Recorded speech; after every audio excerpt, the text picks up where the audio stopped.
বন্ধুরা, ভারতকে হুমকি দিচ্ছে আজারবাইজান। হ্যাঁ বন্ধুরা, ঠিক শুনেছেন। তাদের রাষ্ট্রপতি বিবৃতি দিয়ে বলেছেন, আমরা ভারতের বিরুদ্ধে পদক্ষেপ নেব। কিন্তু কেন এই ধরনের বিবৃতি জারি করেছে তাদের রাষ্ট্রপতি? বিস্তারিত বলতে গেলে বন্ধুরা, আজারবাইজান অস্তিত্ব সংকটে ভুগছে। আপনারা ভালো করে জানেন তুর্কির পরম বন্ধু আজারবাইজান বিগত দিনে কিভাবে আর্মেনিয়ার বিরুদ্ধে যুদ্ধ ঘোষণা করে সেন্ট্রাল এশিয়ায় একটি অস্থিরতার সৃষ্টি করেছিল। আর তাদের এই সব কাজে খোলাখুলি সমর্থন দিচ্ছিল তুর্কির মাতাব্বর প্রেসিডেন্ট এরদোগান। আর এরদোগান যে কত বড় ভারত বিরোধী সেটা আপনারা ভালো করেই জানেন, কারণ বিগত কয়েক বছরে তার সমস্ত পদক্ষেপ ছিল ভারতের বিরুদ্ধে এবং পাকিস্তানের সমর্থনে। আসলে বন্ধুরা, এই তুর্কিকে শিক্ষা দিতেই ভারত তুর্কির প্রতিবেশী সমস্ত শত্রু দেশগুলোর সঙ্গে সামরিক সম্পর্ক বাড়াচ্ছিল বহুদিন থেকেই। এই সমস্ত দেশগুলি হচ্ছে গ্রিস, সাইপ্রাস ও আর্মেনিয়া, এবং এই সব দেশগুলোকে সামরিক যন্ত্রপাতি তথা অস্ত্রশস্ত্র বিক্রি করছিল ভারত।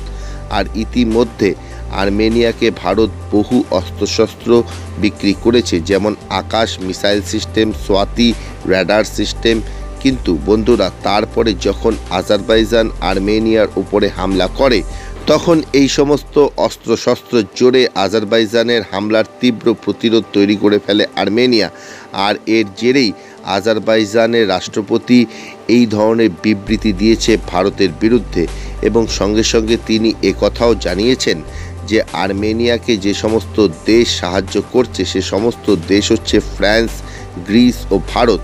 তাই তারা এই সমস্ত দেশের বিরুদ্ধে পদক্ষেপ নেবে। কিন্তু বন্ধুরা, সত্যি কথা বলতে আজারবাইজানের ভারতের বিরুদ্ধে তেমন কিছু করার ক্ষমতা নেই। তারা সবথেকে বেশি এইটাই করতে পারে যে পাকিস্তানের সঙ্গে হাত মিলিয়ে কাশ্মীর ইস্যুর বিষয়ে সরব হতে পারে।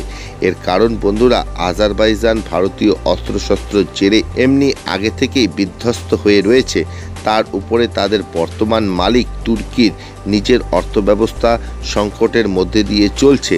তার উপরে ভারত এমন করে তুর্কির শত্রু দেশগুলোর সঙ্গে সমীকরণ তৈরি করে রেখেছে, তুর্কিকে ঘিরে রয়েছে, যে তাদের আর বেশি কিছু করার ক্ষমতা নেই ভারতের বিরুদ্ধে।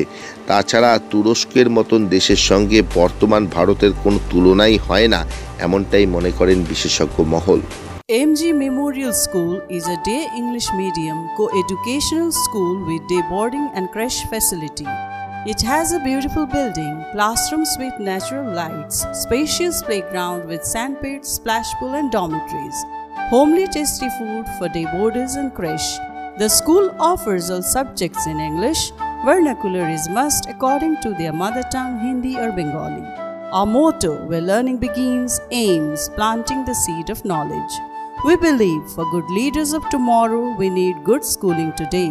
Near Jilla Parishad, Kuch Bihar.